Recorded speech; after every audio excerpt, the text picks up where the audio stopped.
K R sir, त्याचप्रमाणे त्या स्टेजवर असणारे सर्व मान्यवर आणि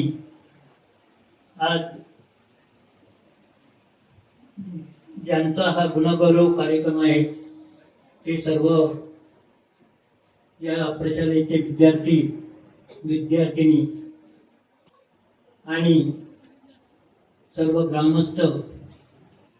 या प्रशालेचे या गुणगौरव कार्यक्रमाचे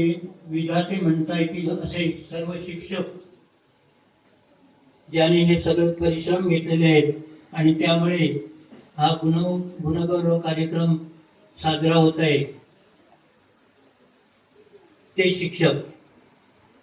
त्याचप्रमाणे इतर सर्व ग्रामस्थ आणि विद्यार्थी वर्ग या कार्यक्रमामध्ये माझ्यासारखा वयोवृद्ध माणूस या ठिकाणी उपस्थित होतो तो एकाच गोष्टीमुळे की या प्रशालेची स्थापना झाल्यापासून आतापर्यंत या प्रशालेसाठी ज्यांनी निरंतर कष्ट घेतले अशा व्यक्ती माझ्या डोळ्यासमोर उभ्या राहत आहेत. त्यातली पहिली म्हणजे माननीय कैलासवासी जतू दळवी सर, ज्यांचं या गावामध्ये कोणी शिकलेलं नाही, ज्यांचं या गावामध्ये वास्तव्य नाही, फक्त या गावचे ते ग्रामस्थ म्हणून होते आणि कायम मुंबई सारख्या ठिकाणी असून सुद्धा त्यांच्यामधली कार्यकर्ता किंवा समाजासाठी काहीतरी करण्याची जी उर्मी, त्यामुळे हे हायस्कूल स्थापन झालं. त्यांना साथ देणारे त्यावेळेचे आपल्या कळसुली गावचे डॉक्टर कैलासवासी जबा दळवी, त्याचप्रमाणे त्यावेळीची कळसुली प्राथमिक शिक्षकांची जी संघटना होती ती संघटना आणि त्या काळामध्ये ह्या इमारती बांधताना ज्यांनी आपलं मन धन सगळं अर्पण करून या ठिकाणी कष्ट करून ह्या इमारती आज आपल्याला ज्या दिसत आहेत त्या तयार झालेल्या आहेत. त्या सर्वांच्या पहिल्यांदा मी या ठिकाणी स्मरण करतो आणि त्यांनी जी प्रेरणा दिलेली आहे तीच प्रेरणा घेऊन यापुढे या शाळेच्या ज्या प्रशालेच्या ज्या काही गरजा आहेत त्या पूर्ण करण्यासाठी आपल्या गावातले सुशिक्षित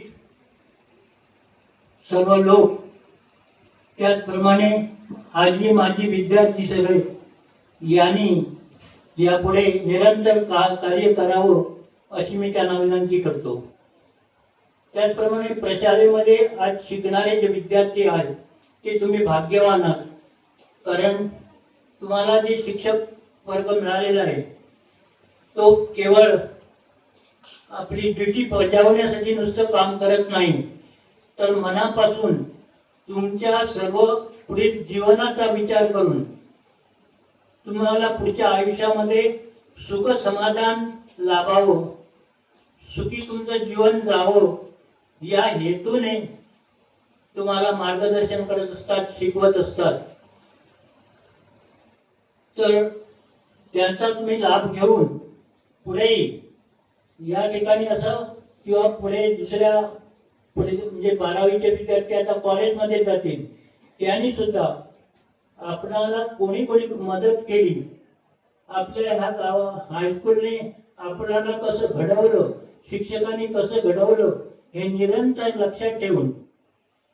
याच्या पुढे आपली उत्तरोत्तर प्रगती कशी होईल ती प्रगती करून घेऊन तुमचं स्वतःचं जीवन तर सुखी कराच, पण या गावाचं नावलौकिकही तुम्ही वाढवावा अशी माझी इच्छा आहे. त्याप्रमाणे केवळ पुस्तकी ज्ञान घेण्यापेक्षा आपल्यामध्ये आणखी काही कोणकोणते गुण रुजवता येतील, आपण एक या गावचा आदर्श नागरिक कसा होऊ किंवा या देशाचा आदर्श नागरिक कसा होऊ या दृष्टीने आपण तुम्ही सर्वांनी चिंतन करावं अशी माझी तुम्हाला विनंती आहे. तुम्ही हे सगळ्यांनी जी बक्षीस वगैरे मिळवली त्या सर्वांचं वैयक्तिक आता नावं न घेता मी सगळ्यांचं तुमचं कौतुक करतो, अभिनंदन करतो आणि माझे 2 शब्द संपवतो. धन्यवाद सर. या देशाचा